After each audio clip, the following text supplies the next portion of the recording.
राजधानी भोपाल के Kushabhau Thackeray convent centre में बरकतुल्लाह विश्वविद्यालय का दीक्षांत समारोह का आयोजन किया गया। आयोजन में राज्यपाल मंगूभाई पटेल, मुख्यमंत्री डॉक्टर मोहन यादव और उच्च शिक्षा मंत्री इंदर सिंह परमार भी शामिल हुए। दीक्षांत समारोह में 76 छात्रों को पीएचडी की डिग्री दी गई और जिसमें अनेक विषयों में उत्कृष्ट प्रदर्शन करने वाले 26 छात्रों को गोल्ड मेडल भी प्रदान किए गए। इनमें से 21 मेडल मेरिट के आधार पर दिए गए हैं और 5 गोल्ड मेडल प्रायोजित प्रदान किए गए हैं। कार्यक्रम के दौरान सीएम डॉक्टर मोहन यादव ने अपने संबोधन में कहा, बदलते दौर में भारत दुनिया में अपनी पहचान बना रहा है और प्रधानमंत्री नरेंद्र मोदी के नेतृत्व में भारत आगे बढ़ रहा है। इसी के साथ उन्होंने कहा, हर देश में भारतीय अपनी क्षमता से पहचान बना रहा है। अतीत के काल में पढ़ाई में जो गलतियां हुई उसको सुधारा जा रहा है। दीक्षांत समारोह के दौरान सीएम मोहन यादव ने लक्ष्मीबाई को भी याद किया। सीएम ने कहा, नई शिक्षा नीति के माध्यम से पूरे देश को नया मौका मिला है। पीएम मोदी के सपनों में सारी भाषा हमारे राष्ट्र की भाषा है।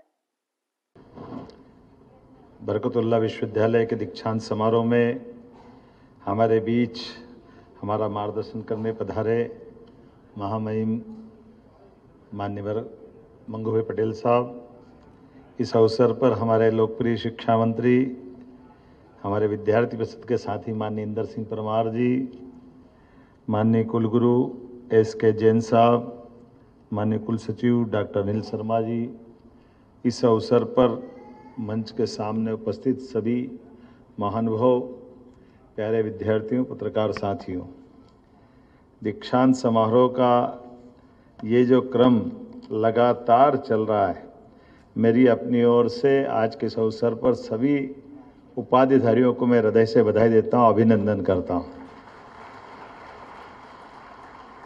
और संख्या में भी देखो तो बड़ी संख्या है, ये महाकाल की कृपा है।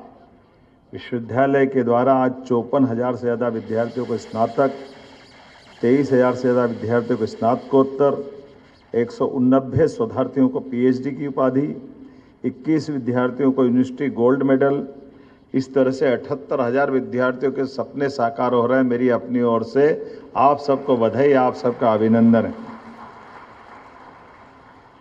आज बदलते दौर में भारत जिस प्रकार से यशस्वी प्रधानमंत्री के नेतृत्व में दुनिया में अपनी पहचान बना रहा है, हमारी अपनी कुशल और अकुशल श्रेणियों से निकलकर युवा अपनी अलग प्रकार से इस देश के लिए, समाज के लिए और हमारी संस्कृति के अनुरूप पूरी पृथ्वी के लिए हर देश के अंदर हमारी अपनी क्षमता योग्यता से भारतीय अपनी पहचान बना रहे हैं। आज के इस दौर में ये और सार्थक हो जाता है जब हम स्वदेशी की बात कर रहे हैं, आत्मनिर्भरता की बात कर रहे हैं, पढ़ाई के लिए अतीत के काल में जो गलतियां हुई उसको सुधारने की तरफ से। अब कितना अच्छा लगता है ये परिवेश देखा, बन ठंड के साफा लग रहा, जरा लगा कि हाँ हमारी दीक्षांत समारोह का आनंद है।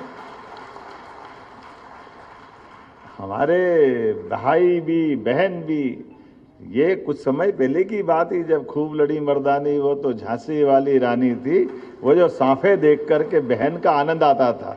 हमारी कई झांसी की रानी दिख रही, आनंद आ रहा है देख करके, कितना अच्छा लग रहा है। भारतीय परिवेश से ये जो अपनी खुशबू आ रही है, इसका एहसास हम सबको हो रहा है, ये भारतीयता से ओतप्रोत होकर के। और इसी से जुड़ा हुआ हमारा दूसरा पक्ष भी है, हमारी अपनी परंपरा के हिसाब से विश्वविद्यालय में, जैसा माननीय शिक्षा मंत्री जी ने कहा, 2020 में शिक्षा मंत्री के नाते से मुझे मौका मिला, लेकिन मौके की जड़ अगर देखें तो शिक्षा नीति के माध्यम से, यशस्वी प्रधानमंत्री के माध्यम से पूरे देश के लिए माहौल बना।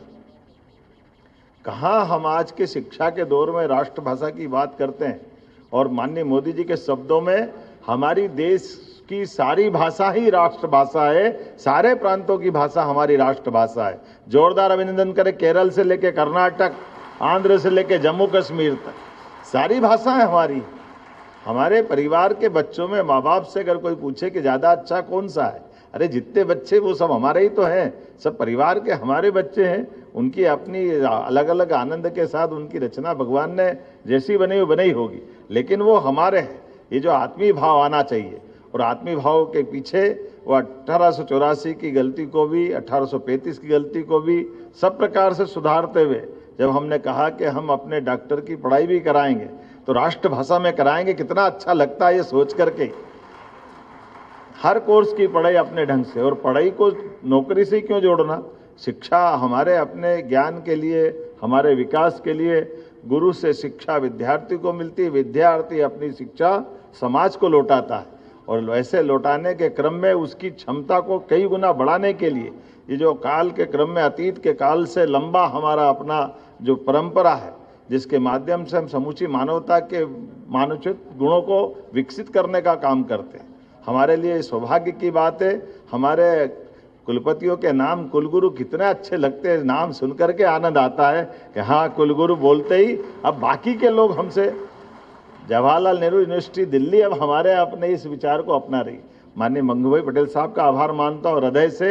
आपने जब भी समय मांगा, हम सब लोगों ने, मैंने और आपने सब ने, तो हमारे और किसी विभाग में उतना समय देने के लिए तैयार रहते ही लेते, लेकिन जरूरत से थोड़ा सा ज़्यादा शिक्षा विभाग के लिए भी रहते हैं। जोरदार अभिनंदन करो सभी प्रकार से, जहां बुलाओ, जैसे बुलाओ, जो बदलाव करना है।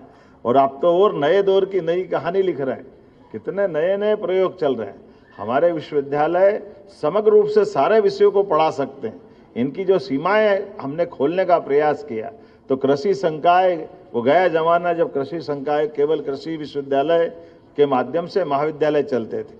अब तो अपने में से कई विश्वविद्यालय कृषि पढ़ा करके अपने राज्य के किसानों के लिए, किसानों के परिवारों के लिए, भविष्य की पीढ़ी के लिए, कृषि की उन्नति के लिए ये जो एग्रीकल्चर सेक्टर खुला है, वास्तव में बधाई देना चाहता हूं। आपके माध्यम से शिक्षा विभाग को बधाई देना चाहता हूं। उसी क्रम से लगातार चलते जा रहा है। और एक नहीं, अब तो और भी फैशन डिजाइनिंग से लेकर के ऐसे सारे रोजगार परक कोर्स जितने प्रकार से खोलना है, सारे कोर्सों के लिए गुंजाइश दे रहे हैं। और नया प्रयोग, अब हमने कहा कि हमारे एग्रीकल्चर के साथ साथ हमारी हेल्थ में भी वही बदलाव आना चाहिए, चिकित्सा क्षेत्र में भी आना चाहिए। तो चिकित्सा क्षेत्र में हम तो सरकार का हॉस्पिटल दे देंगे, प्राइवेट सेक्टर हो या विश्वविद्यालय, जिसको अपना मेडिकल कॉलेज खोलना है वो मेडिकल कॉलेज खोले।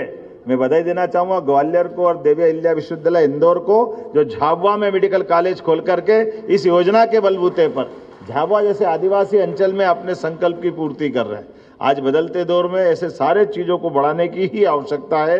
मैं मान के चलता हूँ आज का ये हमारा दीक्षांत समारोह भविष्य की दृष्टि से, वैसे तो आपके लिए आज का दिन बहुत महत्व का है, अद्वितीय है। जब पूरे मंच ने आपको सम्मानित किया, महामहिम का आशीर्वाद आपको मिला है। अतीत के काल में युवाओं में भविष्य की संभावना देखने की भगवान राम के काल से परंपरा चली आई।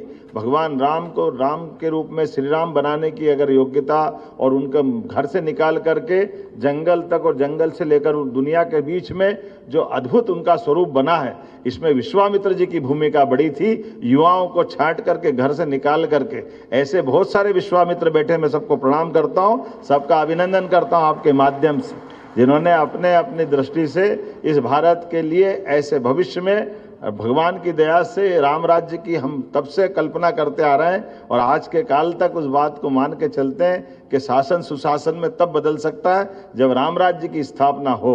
और राम राज्य का मतलब गरीब से गरीब आदमी के जीवन में भी वो सब कुछ मिले जिसके माध्यम से वो उस व्यवस्था का हकदार है, वो भागीदार है। गणतंत्र भी उसी को कहते हैं। आज के समय में यशस्वी प्रधानमंत्री गणतंत्र को गौरवान्वित भी कर रहे हैं। अत्यंत कठिन परिस्थिति के बावजूद भी देश के अंदर सुशासन की नई बयार लाकर उथल भरे विश्व के परिदृश्य में भारत का मान सम्मान सभी क्षेत्रों के साथ सुरक्षित रखते हुए इस देश के युवाओं के लिए, किसानों के लिए, गरीबों के लिए, हर वर्ग की हितों का ध्यान रखते हुए देश के स्वाभिमान के साथ कोई समझौता नहीं कर रहे हैं। यशस्वी प्रधानमंत्री का अभिनंदन करें उनके इस भाव के आधार पर।